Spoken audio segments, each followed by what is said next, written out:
Good afternoon, everybody. This is Ricardo Gas from the U.S. Embassy in Lima. Today's webinar is Education Fair 2017. I'm going to give the word to our Cultural Affairs Officer, Sunshine Eisen, to do our introduction today.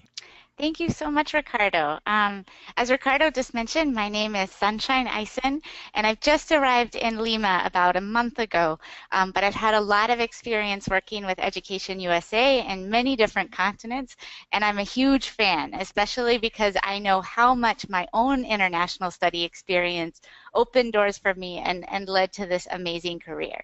I'm here today with my colleagues Jason Sherrill and Luca Ramirez from Education USA, and they're going to talk to you a little bit about what to expect at the Education Fair on September 6th, because you're not going to have so much time, so we want to make sure that you are ready and prepared to show the great student that you are.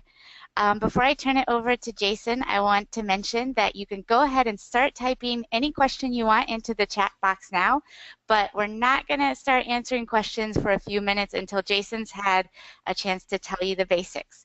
So I look forward to seeing you soon, and with that, I'd like to turn it over to Jason. Okay, thank you very much, Sunshine, and thanks to all of you for being here. Today we're going to talk about the 2017 Education USA Fair in Lima, and actually we'll talk a little bit more than just the fair. We're first going to start with Education USA. What is Education USA? What kind of student services we can offer you?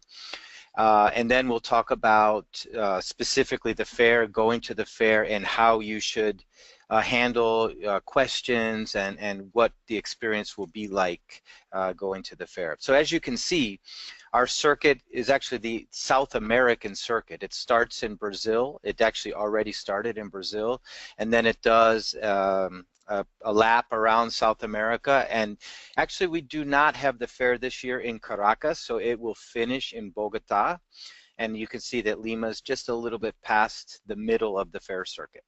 So let's talk about study in the US. And as you can see here, we're really glad to talk about the opportunities that await you if you choose to study in the US. So last year we had more than 1,200,000 international students in the US, and actually that's a reassuring number. If you decide to study in the US, you know you're not the first international student, and you certainly won't be the last one to decide to do that. And then I want to show you that there are 3,256 Peruvians in the US right now studying higher education. And why is this important? We have an initiative in the US called 100,000 Strong in the Americas, where we want to have 100,000 Latin American students studying in the United States. And so, of course, Peru being part of Latin America, it's a very important number. Peru, if we look at just South America, Peru is the 4th largest sender of students to the United States from South America. So that would be Brazil first, then Venezuela, then Colombia, and then Peru. So Peru is actually pretty well positioned in South America. We think that studying in the United States is a very global experience. As I mentioned, 1,200,000 international students in the United States. There are students from many countries. I would say at least 200 countries are sending students to the United States.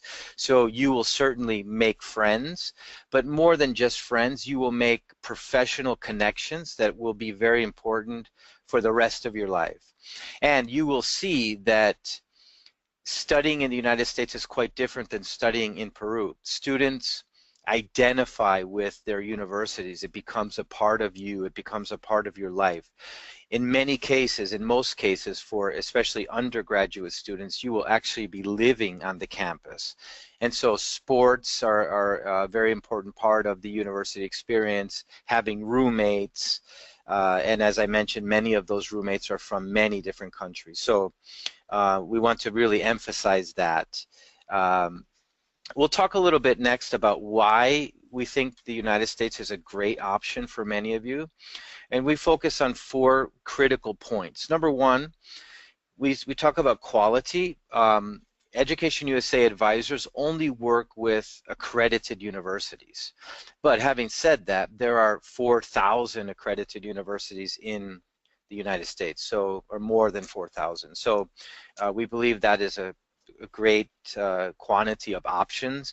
And when a student comes back from the United States to Peru, the degrees, or your títulos in Spanish, are recognized automatically by SUNEDU, which is the government of Peru. So if you study a 4-year undergraduate degree in the United States, you will come back to Peru and you will get your bachelor's degree and your professional title together. So that's something really to think about. In Peru, a bachelor's degree lasts 5 years, plus you have to do your professional title after that. So if I can do all of that in 4 years in the United States, you can see that it can actually be a time saver. The next point is variety. So if I talk a little bit about graduate students or master's and PhD students, we have more specialties in the United States than in any other country. And very often students tell me that I want to do this specialty, but they can't find it in either Peru or South America, but there is some kind of program available in the United States. So variety is very important. For undergraduate students, I think variety represents just the quantity of universities that we have to offer. So I think that's a very important point. And as I mentioned already, the international experience, I think, is also something that's worth mentioning. And again, that's going to be something that will also help you in your professional life long after you finish your studies. Let's talk about flexibility for a minute. This is something that many students don't know about. But for undergraduate students in the United States, you can apply to the university before you know what field of study you want to, or what career you want to study. In Peru, we have to choose the career in order to apply. But in the United States, that's not necessarily the case. Or in many cases, and the other form of flexibility that I like to talk about is students can choose a field of study and then change that field of study within the first 2 years without losing any time. So when we're looking at universities, especially for undergraduate students, well, I would say only for undergraduate students in this case, we would like to know all of the possibilities that you would like to study. That way you can choose an institution that offers all of those fields of study. That way, if you need to change or you want to change, you don't have to transfer to another institution. Very quickly, for flexibility for the graduate students, we consider that graduate studies in the United States are very interdisciplinary. So that gives you you don't have to, for example, if you want to do an MBA, you don't have to be an administration student at the undergraduate level. So that's just one example of many, but there are many interdisciplinary tracks that you can choose at the graduate level.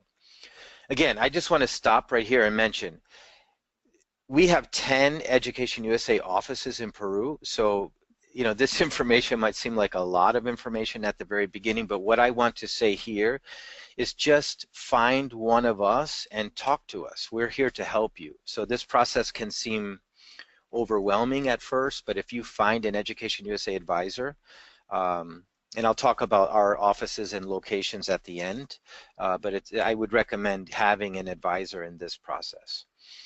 So we have a campaign based on, as I mentioned, 4,000 accredited universities in the United States.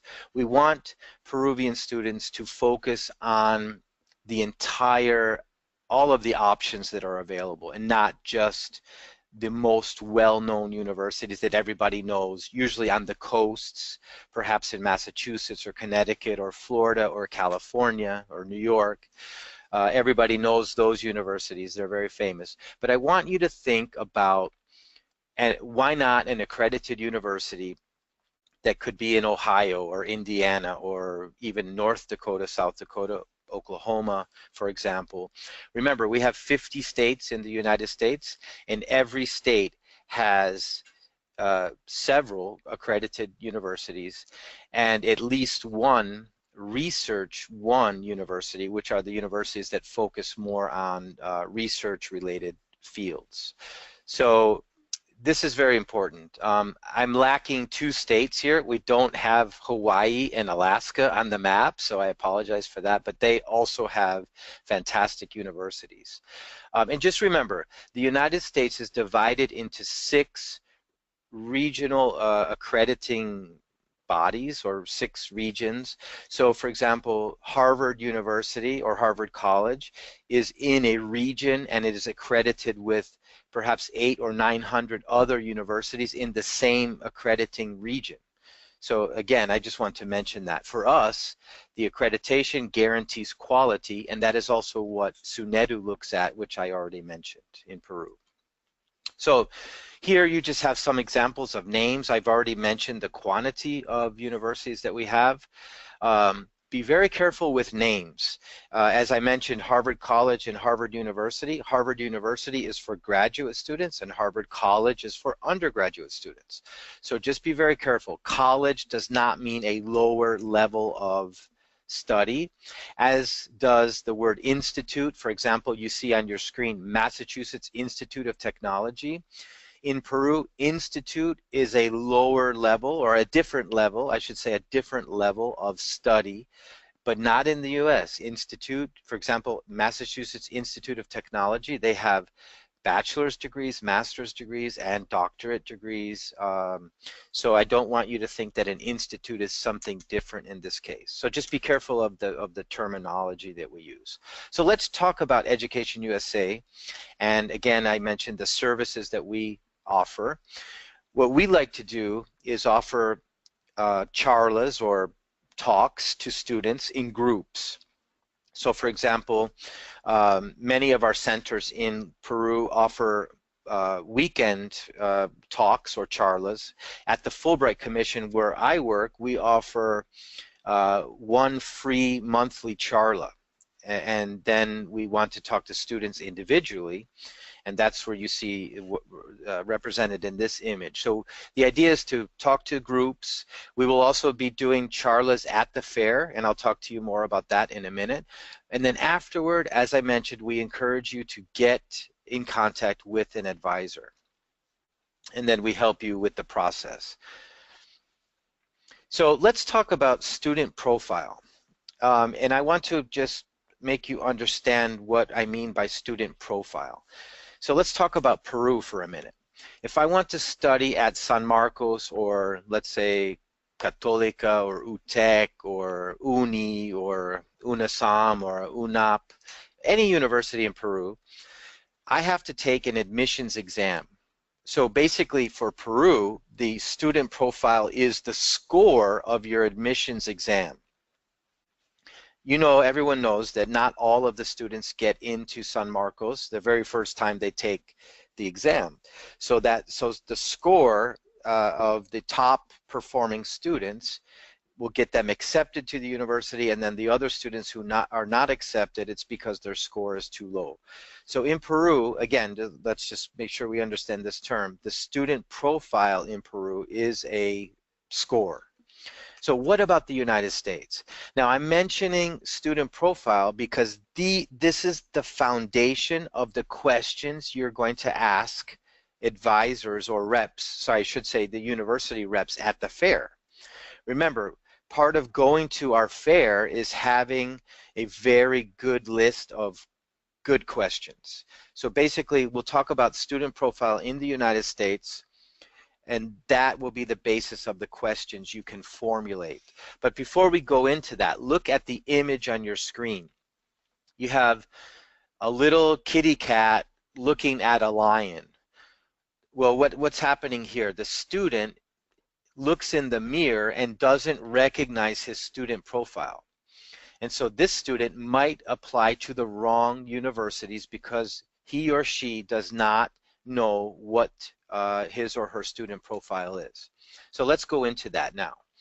In the United States, most universities will ask for 6 basic components to establish your student profile.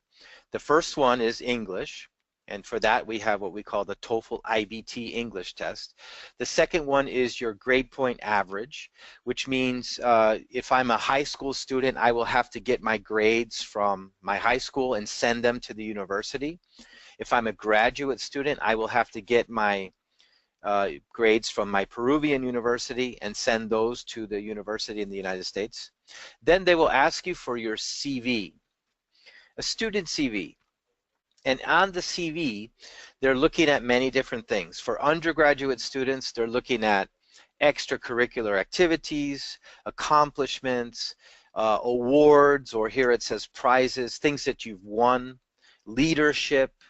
Now for graduate students, we're also looking for work experience, teaching experience, publications, what I like to call professional development. So for a master's or a PhD student, it's a completely different CV than it is for a high school student. And again, in Peru, we know that high school students don't necessarily have work experience, maybe volunteer experience, but we know that you probably haven't had a job, and that's okay. For master's degree students, and here I want to mention that most successful master's applicants do have some work experience, but it's not 100% necessary, but it could be necessary depending on what you want to study. Next is letters of recommendation. Normally the students will have to send 2 or 3 letters of recommendation, which means I have to go to my high school, I have to ask 1 or 2 or 3 of my teachers to write a letter of recommendation for me.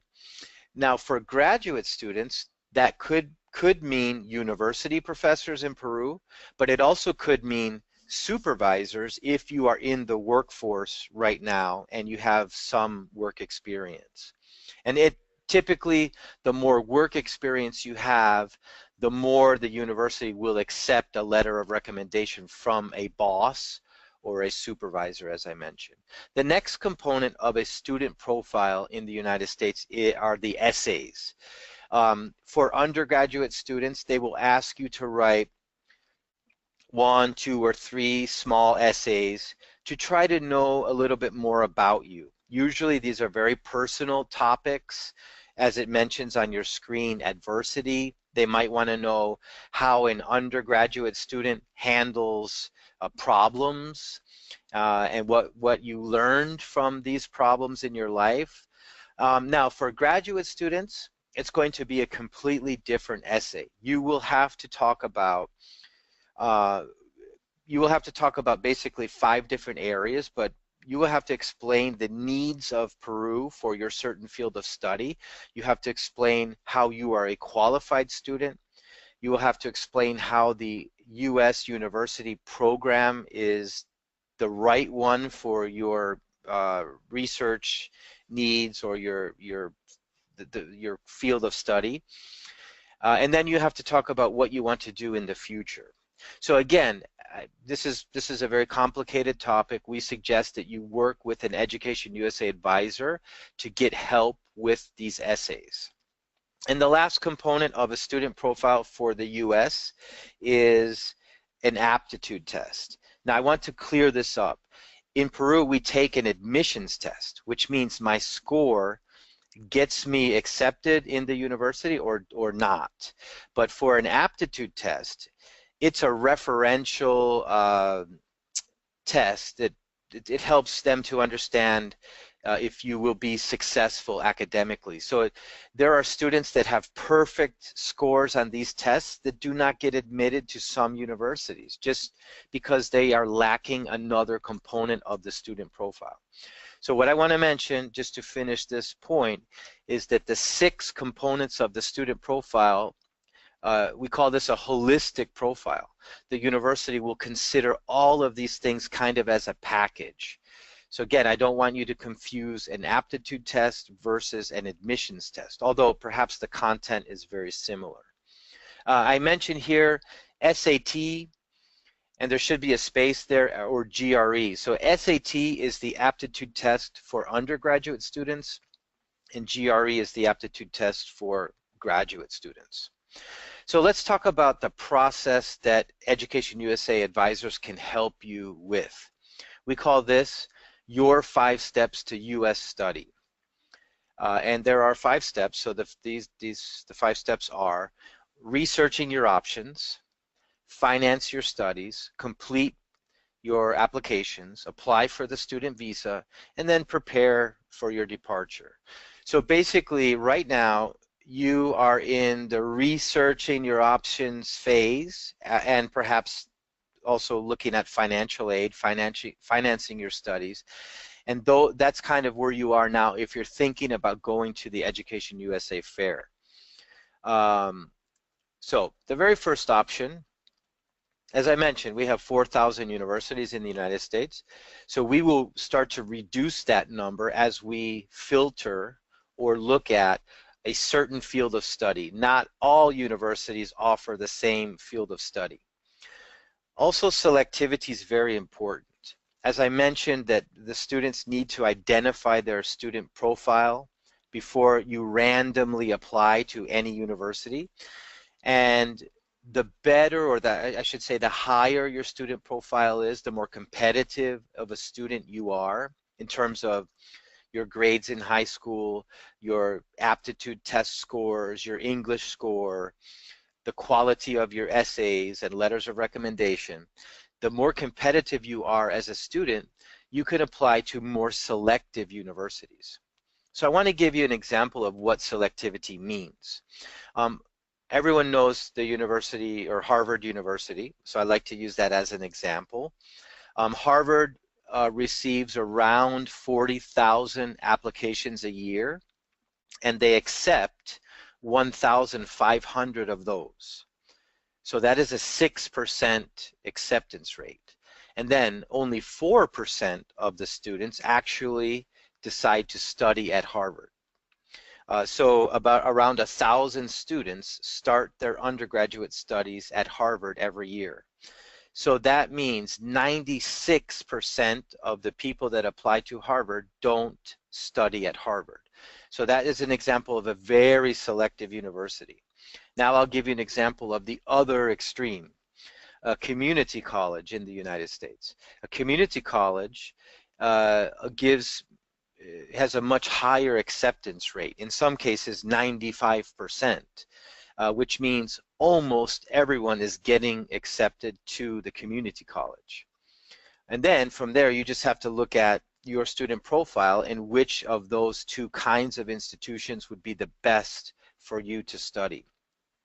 Next is geographical location. For undergraduate students, I don't look at this very much. This could be personal. I don't like cold weather, so I'm not going to go to Michigan, or I want to surf, so I'm going to go to Hawaii or Florida or some coastal area of the United States. But for the most part, it is a personal decision when we're looking at geographical location. It could also be where you have family members in the United States that might help you. For graduate students, this is a completely different topic. In some cases, geographical location is very important for graduate students. For example, I am a mining engineer. So if I want to study mining, minería in Spanish, I need to go to a state, perhaps Colorado, West Virginia, Kentucky, where they have mines. That makes sense. Or if I'm a biologist and I want to study tropical plants, then I might be better off in Florida where it's tropical and maybe not Michigan. So again, for graduate students, if I want to do government studies, maybe Washington, D.C. is a great place to be, or finance, maybe New York. So again, we look at that quite differently for graduate students. Then you have international exams. I mentioned this already, but you have to find universities that accept your scores. So once you take your international exams, we have to filter the universities that do not accept those scores. Hopefully all of them do, and you have more options. The next point for researching your options is quantity of students. This is a very important point. For undergraduate students, you have to kind of look at what kind of student you are. What is your personality like? Can you handle a general lecture class with 300 or 400 students in the same class? Can you handle having to go to office hours to talk to your professor and knocking on the door and asking him or her a question? So quantity of students, if you say, no, I'm not like that, that is not my personality, that's okay. We have 4,000 universities in the United States, and we have smaller universities that have smaller class sizes, and they have personal contact with the professors. In many cases, we call those liberal arts colleges, but we do have many options. So again, you have to look at quantity of students. For graduate students, quantity of students is also very important. Many graduate students will try to get assistantships or will try to become what we call a teaching assistant. And if the university is a very large university with a lot of undergraduate students, you will have more options to become a teaching assistant. And again, the larger universities also tend to have more programs. So for the research students or the research assistants, you should also have more options in that case. I usually don't start looking for universities by costs. I don't want to start looking at costs because we all want to apply for a scholarship, either a merit-based scholarship or a needs-based scholarship, which I'll talk about in a minute. So again, I don't ever start looking at costs. It is important at one point. We do have to understand the economic profile of the university, but I don't like to start with that amount and with the amounts that they charge. One thing that is very important in the very first step, which is researching your options, is making sure the university offers financial aid for international students. If you don't need financial aid, then you don't have to be so concerned about that. But most of the students I work with do need some kind of financial aid, so it is very important that you make sure they offer that for international students. So again, this is kind of what we call step one. And again, I'm just going to say this again. Please work with an EducationUSA advisor. Now, just go back. Remember that the point of this webinar is for the EducationUSA Fair. So as you're looking at these points, you should start to think of questions that you could ask the reps, the university reps, when you go to the fair. Size of their programs, the geographical location, you know, what are their scores for international exams, and we'll talk about questions a little bit later. Okay, step two is financial aid. Basically, I just want to reiterate or mention again that you have to make sure they offer financial aid for international students. Once you're sure about that, then you need to work with your parents if you're an undergraduate student. If you are a young professional, you need to do this on your own and make a budget. And you have to talk and be very realistic about how much can you actually afford for your studies in the United States. And then from there, we try to match what the university costs are, what kind of scholarships they offer, what kind of other scholarships you might be eligible for, and of course your own personal budget. So once we put all that together, then we can really focus and make a very specific search for a certain university. So again, mentioning scholarships, I don't know, 90% of the scholarships that students get come from the universities in the United States directly, but that doesn't mean there aren't other options. I work at the Fulbright Commission, and the Fulbright Commission is a graduate scholarship program for very academically qualified students. So again, Fulbright might be an option for some of you. Luca Ramirez, my colleague, works with an undergraduate scholarship program, which is a partial scholarship, which is through IIE, Institute of International Education. So that might be an option for some undergraduate students. But again, part of going to the EducationUSA Fair, on September 6th is to talk about scholarships. So we have to be very careful how we ask universities about scholarships. And I just want to mention, and I'll probably mention this again, we don't walk into the fair and raise our hand and ask where my scholarship is. That's not how this works. So again, we want to have very clear, precise questions that will lead us to asking about financial aid. The next step 3, is the completing your application. This happens after you have your list of universities already made, and you have to follow the calendar that the Education USA advisor will help you with. And then, and again, what I do with my students is I look at those 6 components of the student profile and I put them on a timeline, so that you know exactly when you should take your TOEFL, exactly when you should take the SAT exam, exactly when you should ask teachers for letters of recommendation. And a lot of the timeline depends on the deadlines from the universities. So that reminds me of something very important. Students that apply to study in the United States usually will do more than 4 or 5 applications. In Peru, that's very unusual. Students will usually prepare and apply to only 1 university. But in the United States, we're going to do 4 or 5 applications, and all of those universities will have different deadlines. So you have to be really careful. And again, I encourage you to work with an advisor on this. Very quickly, now is really not the time where we talk a lot about getting the student visa, but step 4 in the process is the student visa process. So once you have been accepted to the university, they start to send you some documents, and then you fill out your application for the student visa online, you pay for that application, and then you can program your application date with the U.S. Embassy. And again, this is something that happens closer to the end of the process, not at the beginning, but we want you to know that we're here for you, and we really want as many students that are qualified to study in the United States as possible.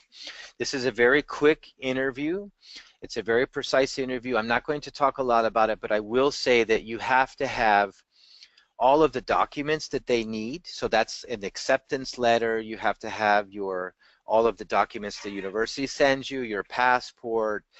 You have to also have the funding for your program. That could be a scholarship, that could be personal funding, that could be a combination of the two. And you also have to make sure that your future plans include coming back to Peru.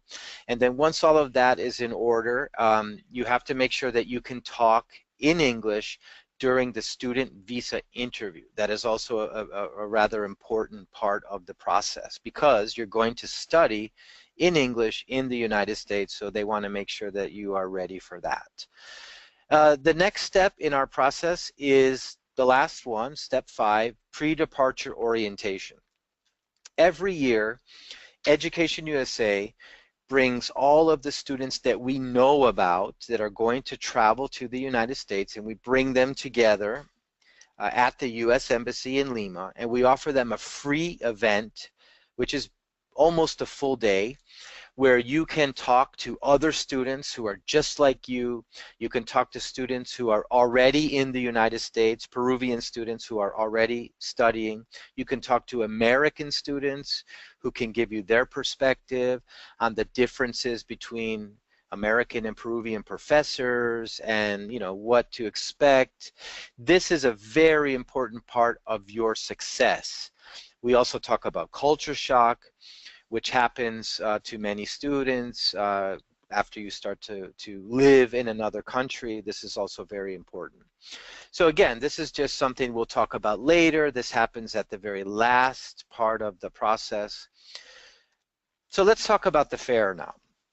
The fair, as Sunshine mentioned earlier, is on September 6th, and it's at the Marriott Hotel in Miraflores in Lima.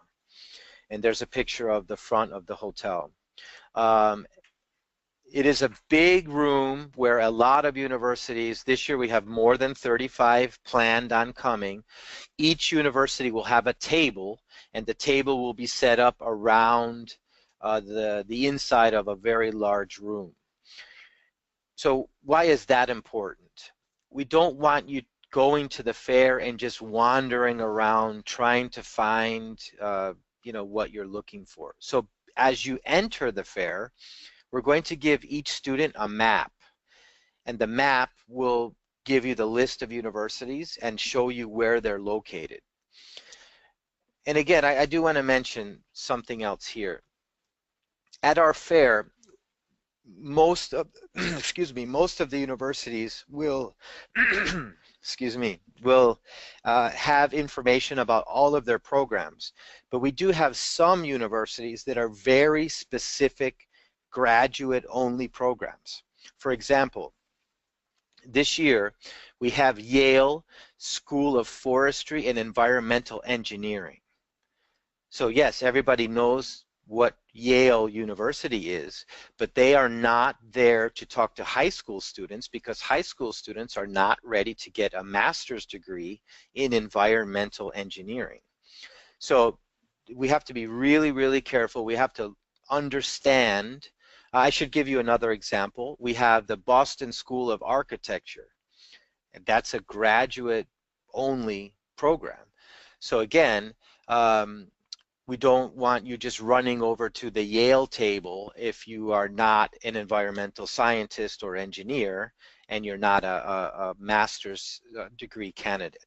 So again, I'm just talking about how the setup will be, what to expect, and you can see that picture was taken in Lima, so that's kind of what you will expect. Let's talk about do's and don'ts of the fair. Right now, so let's start out with the do's, what we want you to do. So after this presentation, I will talk to you about how to register if you haven't already registered for the fair. So pre-registration is very important. We want you to print your registration and take that with you, or you can have that on your cell phone. But you need to have what we call a Q&R code, or like a barcode, but it's like a Q&R code. You need to have that with you. If you don't have that with you, that's going to slow the process really, really down, okay? As I mentioned earlier, we want you to speak in English. That's why this webinar is in English, because we want you to really communicate well with the U.S. university representatives who are representing American institutions that want to speak to you in English. As I mentioned, and we will talk more about, we want you to ask relevant questions. I talked to you about the map, so we want you to have an idea of who you want to see or who you want to talk to. Be precise with time, and I mean this in two aspects. One is when you go to the fair, be conscious that there's a line of people waiting to come in behind you. That's one. And the other is be precise with time when you're at the table talking to the rep, to the university rep. You know, they probably will have many students hanging around the table.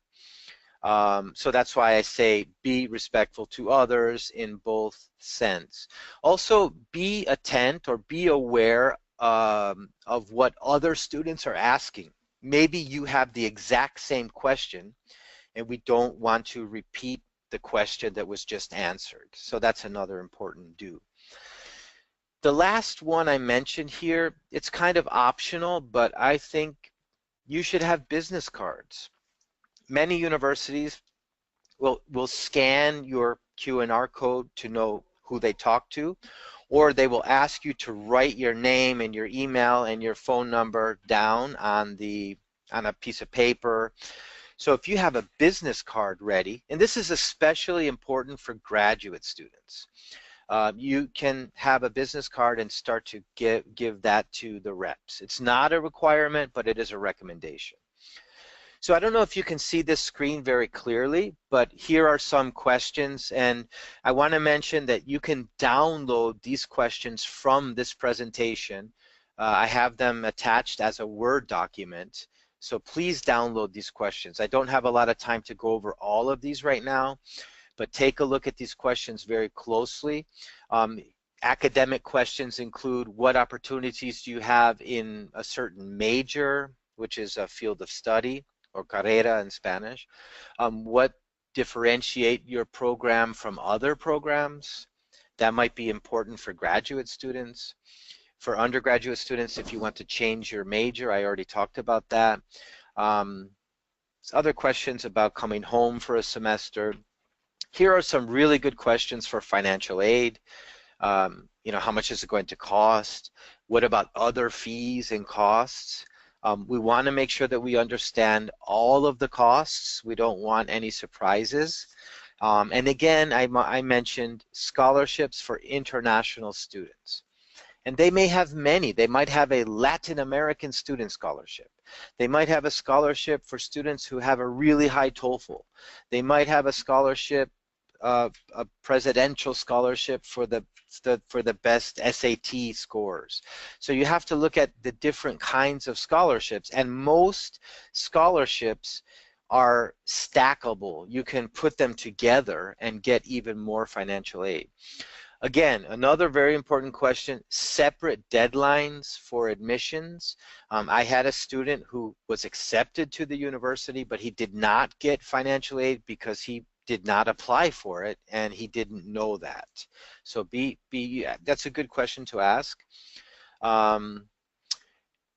Another one is what percentage of international students receive financial aid?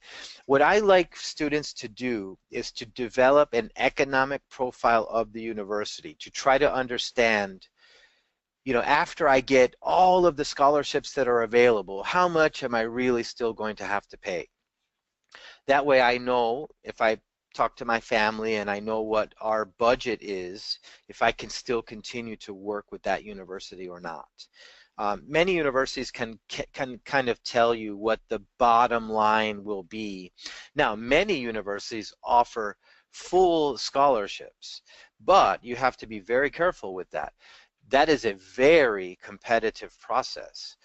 So it is possible. There are Peruvian students in the United States right now with full scholarships, but that again is for the best of the best students. So be very aware. So if the university tells you, well, we offer full scholarships, you should try to understand how many full scholarships do they give. In some cases, it's 1 or 2 or 3 full scholarships for all of Latin America, or it might be 1 full scholarship for all of Peru. So check that. That is also a good question. Then we have application questions. What kind of qualifications? I mentioned 6 very basic components that you will have to present. You can ask about visas. Some of those questions you can take to an EducationUSA advisor. And again, if we go on down the list, we have English language support. Some students might need a little bit extra English studies when they go to the United States, so you can ask about that.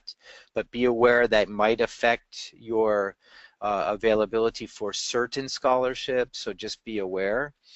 And again, I want to just ask you to please download these questions, and let's talk about some don'ts. And this is just basic fair etiquette from my experience doing this, participating in this fair for several years.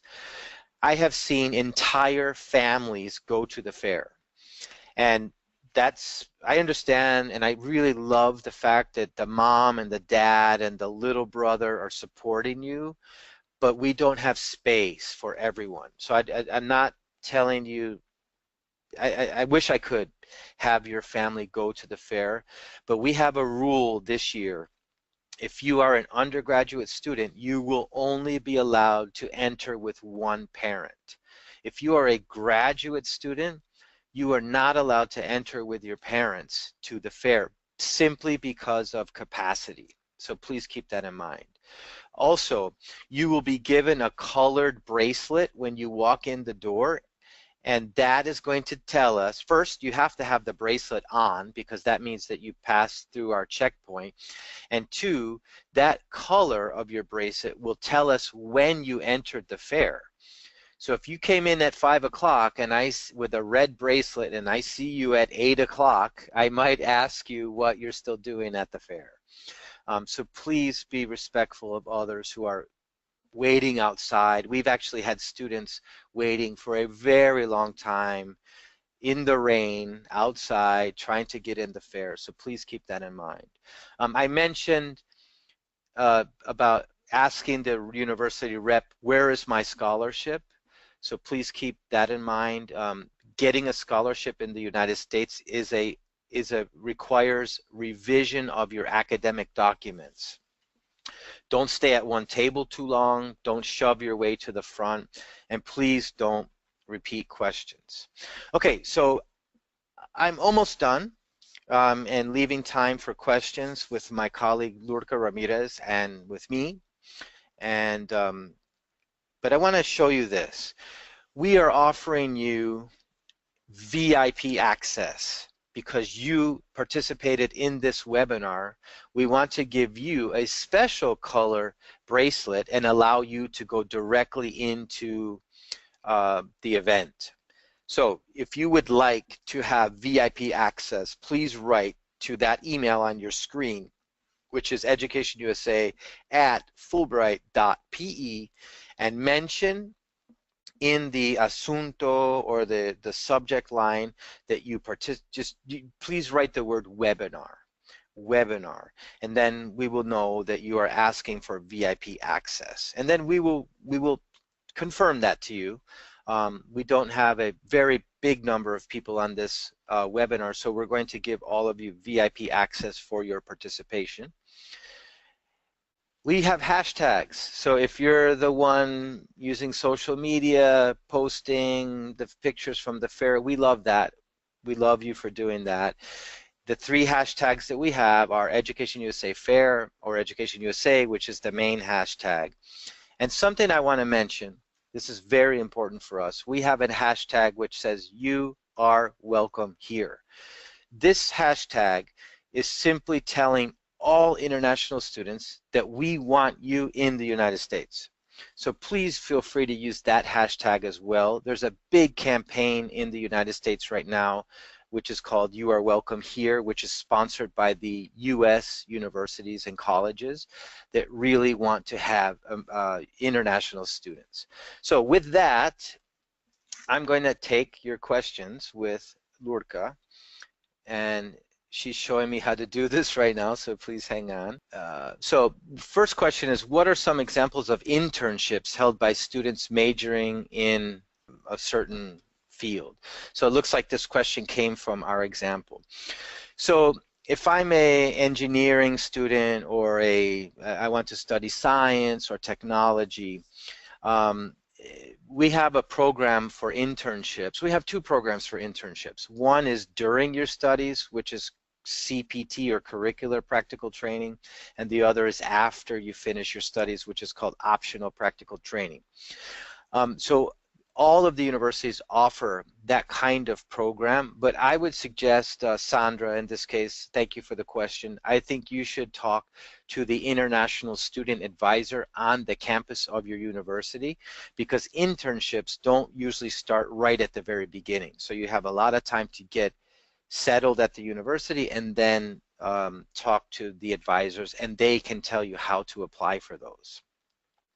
The next question is, good afternoon, do all universities request TOEFL? If I don't have any English proficient exam, can I enter? Well, the answer, I think, and this is to Myra, thank you for the question, I think, Myra, that most universities ask for English proficiency. It's perhaps the one thing that we can't usually get away from. Unless, now, let me go back, Myra, sorry, maybe I didn't get this. If you're talking about going to the fair, the fact that you wrote your question in English and you listened to me for 40 minutes in English, you can go to the fair. If you're talking about getting accepted to the university, you will have to take an English test. I hope that is clear. Next question. What if I just finished my career and 22 years old and I'd like to study a second, here he wrote, Renzo wrote pregrado, pre-grade or undergraduate. So Renzo, that is a very good question. The answer to that question is yes and no. Some universities will not allow you to apply for a second bachelor's degree, but other universities will allow you to do that. So again, I encourage you to work with an Education USA advisor, because that is an important part of the researching your options step for you. Most of the Ivy League schools, the very selective universities, will not allow that, and others might ask you, why don't you do a master's? So again, you would have to justify that maybe, but the answer is yes and no. The next thing is, well, someone wrote thank you, so I'll thank you back. Very nice. Looks like Ricky wrote, I want a recommendation on universities in the United States. That's an excellent question or statement. Luca and I, and the rest of the Education USA advisors in the United States, in Peru, from the US, we do not recommend universities, but we help you find universities that match your student profile. You will have your objective, Ricky, when you're looking for a university is to be with other students exactly like you. And we think that's when most students will have the best academic experience. So that's what we'll help you with. And I know that your question is coming from the fact that in Peru, we rank universities based on field of study. But in the United States, we don't necessarily do that. So we'll help you. We'll help you find the right university. Diana has a question. Is it okay to mention that I am applying to other programs? Absolutely, Diana, and I will tell you, a lot of universities will ask you where else you are applying. So it's not only that do you tell them or not, they might ask you directly, especially if you're a graduate student. I assume they will want to know. And the reason they want to know is that tells them if you are a very well-informed student. If you're applying to two graduate programs that are radically different, then they might think that you're an undecided graduate student, which doesn't exist. That is not a good thing. Undecided students are only for undergraduates. So again, I am assuming they will ask you that. In addition, also, if universities have career, for arts, television, performance, acting, absolutely. We have, in the United States, we have a tremendous amount of universities that are accredited to begin with, and many of them have arts programs. And we're seeing an increase in Peru about these programs. I will mention something very quick to Renzo, who asked this question. Not included in our fair, but in another event, there is an audition coming up in Lima for one university that has an arts program, and that's at the end of September. So if you stay in touch with us, we will help you meet that university as well. The last question, it looks like, is from my dear friend Alejandro. If I'm looking for a graduate program, do I have the possibility of doing an internship or working in my field of study? So I'm going to take that question and answer it two different ways. One is, the answer is yes, and we call that an assistantship, where I work at the university for the program. So I'm working for the program. Let's say I want to study biology. And again, my friend Alejandro asked about a graduate student. So the graduate student in biology is going to be asked to work in the program, doing experiments, monitoring the experiments, and in many cases there is a stipend or stipendio in Spanish that they will give you for that work. The second answer I would give to that is what I mentioned earlier. After you finish studying, and again, if we're going to use the word internship, internship is different than assistantship. So after I finish studying, I can try and get and apply for what we call optional practical training. And then from there, that is actually work in the United States after I have officially graduated, but that is very controlled, and that is through the university because it's part of your student visa. So again, you have to ask the university about that. Thank you for the question. How can I get in touch with you? So one way is to look at our Facebook, which is EducationUSA Peru. That's our Facebook. And Kelly Villanueva, who is our social media coordinator, is posting events on that Facebook quite often, including our fair. The other way is the educationusa.state.gov, that's G-O-V or G-O-V chica. That website will direct you to an advising center.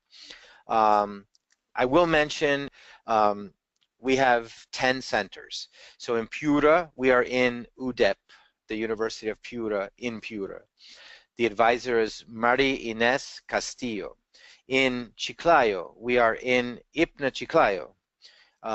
The advisor in Chiclayo is Jose Manuel Blanco. We are in Trujillo, in El Cultural, which is a binational center in Trujillo, and our advisor in Trujillo is Marcos Roman. We are in Huancayo, again in IPNA Huancayo, and the advisor in Huancayo is Christian Botker. We are in Lima, so you've met Luca and you've met me at the Fulbright Commission. At IPNA Lima, sede Miraflores, you have Alejandro Beutis and Kelly Villanueva. We are in Cusco, and that is actually our country coordinator. His name is Juan Manuel Delgado, and he works at IPNA Cusco. And we are in Arequipa, in El Cultural, in Arequipa. Sandro Molina is the advisor. We are in EE.UU, and Jeffrey Obando works at El Cultural in EE.UU, and I think I've covered all of the cities. In Peru, which resources can international students use to find scholarships? Very excellent question from Renato. So if it's an undergraduate student, we use a search tool that shows eligibility for international students for needs-based scholarships and merit-based scholarships. And most of them, I should mention, will end up being merit-based scholarships. And then they will even show you what the average scholarship award is for an international student. And again, all international students don't receive the same amount, but it gives you a good idea of what they're giving, and it will actually show you how many students applied for financial aid and how many were given financial aid. So that's a very good question. And Renato, I can tell you here that we use the College Board website. So if you Google College Board and look at their website, but it's a very complex website, so I would encourage you to work with an advisor. Another question, in Peru we have a lending service called Crédito 18. Does your university have something similar? Thank you, Myra. So Crédito 18 for graduate students would be Beca, would be from Pronabec, would be a graduate student loan program. Crédito 18, I believe, is for studies in only Peru. No, we do not have that program, Myra, because that would be a little complicated for you to have aval and all of that stuff that you need in the United States. So we don't want to burden international students with that kind of stress. We do have a program, Myra, from the OAS, the Organization of American States, which is called the Roe Fund, but that is a small loan of $15,000 for students who are already in the United States. It's not used to apply or to get your student visa. So again, you could talk to us about that. So yeah, and my colleague Jorge Rivera from the U.S. Embassy just confirmed that in Peru, the PRONABEC scholarship program, credit program, is for undergraduate and graduate students. And it's a very low interest rate, so it might be a very good option for you. So, okay, please access one of our advisors that I mentioned. And I want to mention the link for the fair registration, which is educationusafair.org/Lima. Thank you all very much. I think that's it for today, and I really appreciate your attention in this for this webinar. We look forward to seeing you with your VIP access at the fair.